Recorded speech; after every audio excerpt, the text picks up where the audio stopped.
Late one Saturday afternoon, Monty Merrill and his cousin Mike Stubblefield, both 14 years old at the time, grabbed their .22 rifles and headed to the woods for some rabbit hunting.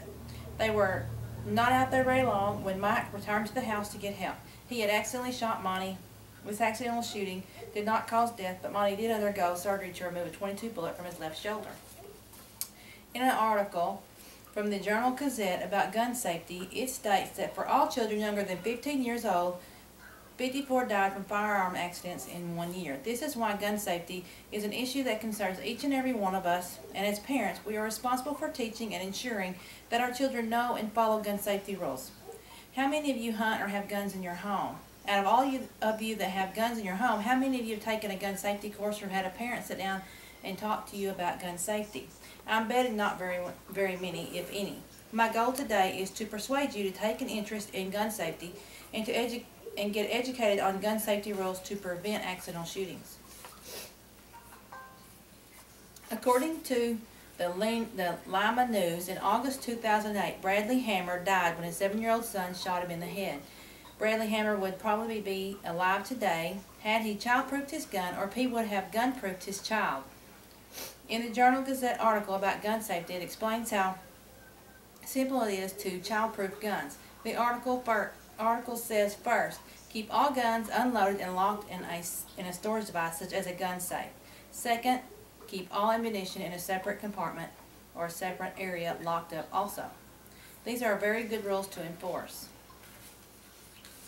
The Journal-Gazette article also explains how gun-proofing a child involves ongoing repeated education with constant vigilance. This keeps the rules fresh in everyone's mind so carelessness can be prevented. We all know that curiosity runs high in children, so merely telling a child one time not to mess with a gun is probably not going to keep them from touching it. Your own children are not the only children that you have to worry about or be concerned with. Many children have friends that come over, and if you're not sure how their parents handle the issue of gun safety, you had better be prepared and reiterate the importance of not handling guns at your house without permission.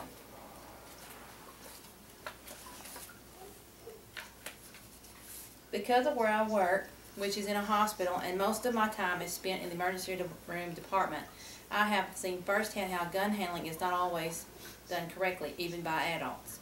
I remember one gunshot wound in particular. A 55-year-old man was shot in the leg while climbing into a deer stand. He was holding a gun by the barrel, pointed down to the ground, and the gun slipped.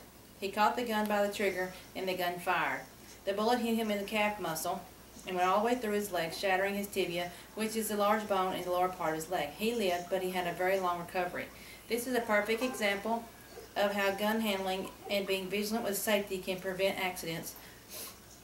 Vigilant simply means to be on the lookout for potential dangers.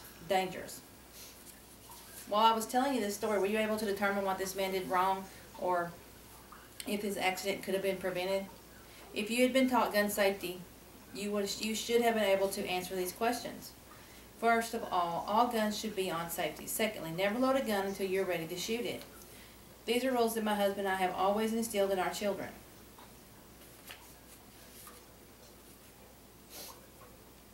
Let me take this moment here and show you how safety on a gun works.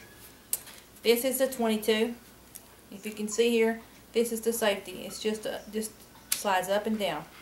When it's up, there's a red dot here. Now the gun's no longer on safety. When it's down, it's on safety. So the trigger cannot be. You can't fire the gun. This here is a pellet gun, and it has a different type of safety trigger on it. It's right here at the trigger. You push it. Now the gun's on safety. When it's up, the gun's no longer on safety.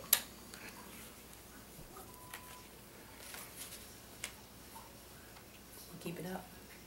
Steve Farmer, an Insight firearms training development instructor, says guns can be safe, and safety with guns should be discussed with children at a young age. Initially, young children, typically those under the age of 9, should be taught to never handle a gun if they find one, to contact an adult or find one quickly. He also stated that children over 9 years of age can be taught to understand the potential dangers of a gun and how to handle one correctly. Eventually, a child or a person will come into contact with a gun. How he or she handles the situation will determine the outcome, and prior knowledge of gun safety can prevent a fatal accident. It's almost impossible to imagine how one would feel if they were forced to live with a split-second decision that took the life of a family member or friend. This could happen to you or to someone you know. The NRA says that firearm accident rate is at an all-time low, down 94% since 1904. Since 1930, the annual number of such deaths has decreased by 80% to an all-time low, while the U.S. population has more than doubled and the number of firearms has quintupled. Among children, such deaths have decreased 90% since 1975. This has been contributed to the different safety programs that are out there. The Journal Gazette lists many programs available to assist parents in educating their children about gun safety. The Boy Scouts of America has an outdoors program. This program includes firearms instructions in highly structured and supervised settings. This is great for all scouts.